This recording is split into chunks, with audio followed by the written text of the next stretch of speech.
ఓం నమో వెంకటేశాయ. అందరికీ నమస్తే అండి. Welcome back to my channel Tirumala talks. నేను మీ లక్ష్మీ పూజిత. తిరుమల యొక్క డైలీ అప్డేట్స్కి స్వాగతం అండి. తిరుమల దర్శనానికి సంబంధించిన లేటెస్ట్ అప్డేట్స్ కోసం మన ఛానల్ యొక్క టెలిగ్రామ్ గ్రూప్లో మరియు వాట్సాప్ ఛానల్లో జాయిన్ అవ్వగలరు.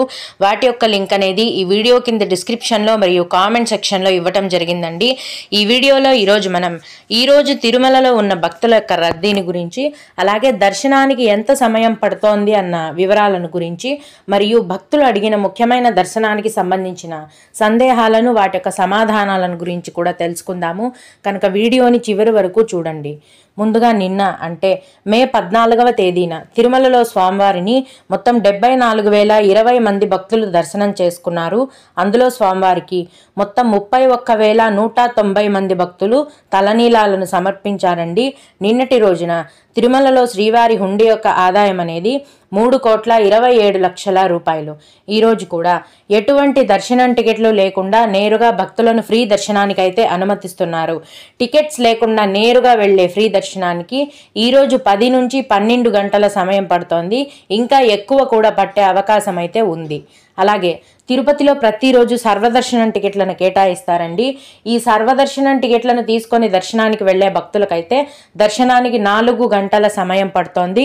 300 రూపాయల దర్శనం వారికి మరియు 500 రూపాయల దర్శనం టికెట్లు కలిగి ఉన్న భక్తులకైతే దర్శనానికి 3 గంటల సమయం అనేది పడుతోంది. రోజులాగే ఈరోజు కూడా చిన్నపిల్లల యొక్క సుపదం ఇన్ఫాంట్ దర్శనం కొనసాగుతోంది. ఇన్ఫాంట్ దర్శనానికి 1 గంట సమయం పడుతోంది. విఐపి బ్రేక్ దర్శనానికి కూడా గంటలోపే దర్శనం అనేది పూర్తయిపోతుంది. దీన్ని బట్టి ఈరోజు తిరుమల కొండపైన భక్తుల యొక్క రద్దీ అనేది సాధారణ స్థాయిలో కొనసాగుతోందండి. అంటే అంత మరి 24 గంటల సమయం పట్టేంత ఎక్కువ రద్దీ లేదు, అలాగని తక్కువగా కూడా లేదండి. మధ్యమంగా సాధారణంగా కొనసాగుతోంది. కొత్తగా ఈరోజు ఫ్రీ దర్శనం క్యూ లైన్లో ఎంటర్ అయిన భక్తులకు మొత్తం దర్శనం కంప్లీట్ అయి బయటికి రావడానికైతే దాదాపుగా 10 నుంచి 12 గంటల సమయం అయితే పడుతోంది.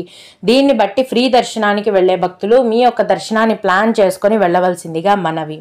ఇప్పుడు తిరుపతి దగ్గర ఉన్న శ్రీనివాస మంగాపురంలోని శ్రీ కళ్యాణ వెంకటేశ్వర స్వామి ఆలయంలో శ్రీవారి వార్షిక వసంతోత్సవాలు జరగనున్నాయండి. మే 17వ తేదీ నుంచి 19వ తేదీ వరకు అంటే 3 రోజుల పాటు ఈ వార్షిక వసంతోత్సవాలు జరుగుతాయి. మే 18వ తేదీన సాయంత్రం 6 గంటల నుంచి రాత్రి 7 గంటల వరకు శ్రీదేవి భూదేవి సమేత శ్రీ కళ్యాణ వెంకటేశ్వర స్వామివారు బంగారు రథం పైన మాడవీధులలో ఊరేగుతూ భక్తులకు దర్శనమిస్తారండి. ఈ బంగారు రథసేవ చూడాలనుకునే భక్తులు మే 18వ తేదీ సాయంత్రం 6 గంటలకు శ్రీనివాస మంగాపురంలోని కళ్యాణ వెంకటేశ్వర స్వామి ఆలయం దగ్గర ఉంటే ఈ స్వర్ణ రథోత్సవాన్ని చూడగలరు. అలాగే తొలి 2 రోజులలో ఊంజల్ సేవ, స్నపన తిరుమంజనాన్ని టీటీడీ వారు నిర్వహిస్తారండి. ఇందుకోసం ఈ 3 రోజుల పాటు కూడా ఆర్జిత సేవ అయిన కళ్యాణోత్సవం సేవను టీటీడీ వారు రద్దు చేశారండి. ఈ శ్రీనివాస మంగాపురం ఆలయంలో ఆయా తేదీలలో కళ్యాణోత్సవం సేవా టికెట్లు ఉన్న భక్తులకు ఆ సేవ అనేది ఉండదు. భక్తులందరూ కూడా ఈ విషయాన్ని గమనించవలసిందిగా మనవి. ఇక కొందరు శ్రీవారి భక్తులు అడిగిన సందేహాలకు సమాధానాలను తెలుసుకుందామండి. ఇవి అడిగిన వారికే కాకుండా దర్శనానికి వెళ్లే ప్రతి ఒక్కరికి కూడా ఉపయోగపడతాయి. ఒక భక్తురాలు, మ్యామ్ మాకు 29న విఐపి బ్రేక్ దర్శనం ఉంది, మా బాబుకి 11 ఏళ్ళు ఉన్నాయి, విఐపి టికెట్ ఉండాలా అని అడిగారు. అవసరం లేదండి. 12 ఏళ్ల లోపు వయస్సు ఉన్న చిన్నపిల్లలకి ఎటువంటి దర్శనం టికెట్ కూడా అవసరం లేదు. మీరు ఏ దర్శనానికి వెళ్తున్నా కూడా వారిని మీతో పాటు డైరెక్ట్గా దర్శనానికి తీసుకొని వెళ్ళొచ్చండి. అయితే మీ పిల్లల యొక్క ఆధార్ కార్డు అనేది ఖచ్చితంగా ఉండాలి. ఏజ్ ప్రూఫ్ కోసము ఉంటే సరిపోతుంది. టికెట్ అయితే అవసరం లేదు. అలాగే మేడం మేము మే 27 తిరుమలకు వస్తున్నాము, మాకు ఎటువంటి దర్శనం టోకెన్స్ లేవు, మేము ఎస్ఎస్డి టోకెన్స్ ఎప్పుడు తీసుకోవచ్చు, మార్నింగ్ టైంలో టోకెన్స్ ఇస్తారా మ్యామ్ తెలుపగలరు అని అడిగారు. మే 27వ తేదీకి సంబంధించిన దర్శనం టికెట్లను మే 26వ తేదీ రాత్రి 8 గంటల నుంచి తిరుపతిలోని ఎస్ఎస్డి టోకెన్ కౌంటర్స్లో కేటాయిస్తారండి. అంటే మీరు 27 దర్శనానికి వెళ్ళాలంటే 26 సాయంత్రం నుంచే తిరుపతిలో ఎస్ఎస్డి టికెట్ కౌంటర్ క్యూ లైన్లో ఉంటే మీకు దర్శనం టికెట్లు అనేవి దొరుకుతాయండి. రాత్రి 8 గంటల నుంచి మరుసటి రోజు తెల్లవారుజామున వరకు టికెట్లను కేటాయిస్తారండి. భక్తుల యొక్క రద్దీని బట్టి టికెట్స్ అనేవి అయిపోతాయి. మీరు ఆ రోజు ఉదయం వెళ్తే గనక మీకు టికెట్స్ అనేవి దొరకకపోవచ్చు. ముందు రోజు రాత్రే వెళ్తే ఖచ్చితంగా సర్వదర్శనం టికెట్లు దొరికే అవకాశం ఉంది.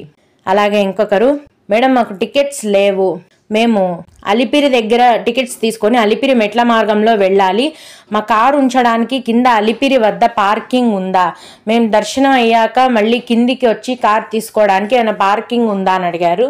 అలిపిరి మెట్ల మార్గంలో మీరు నడిచి వెళ్ళాలనుకుంటే అలిపిరి భూదేవి కాంప్లెక్స్లో కార్ పార్కింగ్ ఉంటుందండి. అక్కడ మీరు కార్ పార్క్ చేసేసి అలిపిరి మెట్ల మార్గంలో నడిచి వెళ్ళి స్వామివారిని దర్శనం చేసుకోవచ్చు.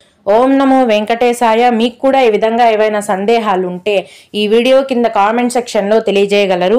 నేను వాటికి ఖచ్చితంగా రిప్లై ఇవ్వడానికి అయితే ప్రయత్నిస్తాను. ఇవి ఇవాల్టి తిరుమల అప్డేట్స్. ఇలాంటి మరిన్ని వీడియోల కోసం నా ఛానల్ని సబ్స్క్రైబ్ చేసుకోండి.